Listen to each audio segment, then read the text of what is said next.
కోహిర్ మండలం బడంపేట గ్రామానికి చెందిన బేగరి నర్సింహులు మృతికి కారణం అయిన గ్రామానికి చెందిన అగ్రకుల పెత్తందారులను వెంటనే అరెస్ట్ చేయాలని నర్సింహులు కుటుంబాన్ని ప్రభుత్వం వెంటనే ఆదుకోవాలని కోరుతూ సంగారెడ్డి జిల్లా కలెక్టర్ కార్యాలయం ముందు కుల వివక్ష వ్యతిరేక పోరాట సంఘం ఆధ్వర్యంలో ధర్నా నిర్వహించడం జరిగింది. అనంతరం అడిషనల్ కలెక్టర్ చంద్రశేఖర్ గారికి వినతిపత్రం ఇవ్వడం జరిగింది. ఈ సందర్భంగా కేవీపీఎస్ రాష్ట్ర ఉపాధ్యక్షులు అతిమేల మాణిక్ మాట్లాడుతూ రోజుకు దళితులపై వివక్ష దాడులు జరుగుతున్నాయని, కొడుకు అగ్రకుల అమ్మాయిని ప్రేమించి పెళ్లి చేసుకున్నాడని బేగరి నర్సింహుడు కొట్టి చంపారని, ఇది ముమ్మాటికి కుల దురంకార హత్య అని అన్నారు. మృతికి కారణమైన 9 మంది పేర్లను కుటుంబ సభ్యులు వ్రాతపూర్వకంగా ఇస్తే 3 మాత్రమే ఎఫ్ఐఆర్లో చేర్చి అరెస్ట్ చేసి రిమాండ్కి పంపిన పోలీసులు మిగతా 6 ఎందుకు అరెస్ట్ చేయలేదో పోలీసులు సమాధానం తెలపాలని ఈ సందర్భంగా వారు డిమాండ్ చేశారు.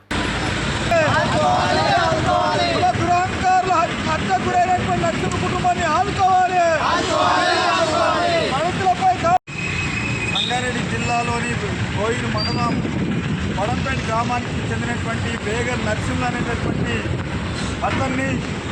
అతని కొడుకు కులాంతర వివాహం చేస్తున్నాడనేటటువంటి సాకుతోని గ్రామంలోని కొంతమంది కుల దురహంకారులు నర్సింహుని అత్యంత కిరాతకంగా కొట్టి ఈరోజు చనిపోయేటట్టుగా చేసినటువంటి వాళ్ళందరినీ గ్రామంలో ఎవరైతే ఈ కారణమైన హత్య నర్సులు చనిపోవడానికి కారణమైనటువంటి పెత్తందారులందరినీ కూడా వెంటనే అరెస్ట్ చేయాలి అని చెప్పేసి ఈరోజు కేవీపీఎస్, అంబేద్కర్ సంఘాలు అట్లనే అన్ని కుల సంఘాల తరఫు ఈరోజు డిమాండ్ చేస్తూ ఉన్నాం.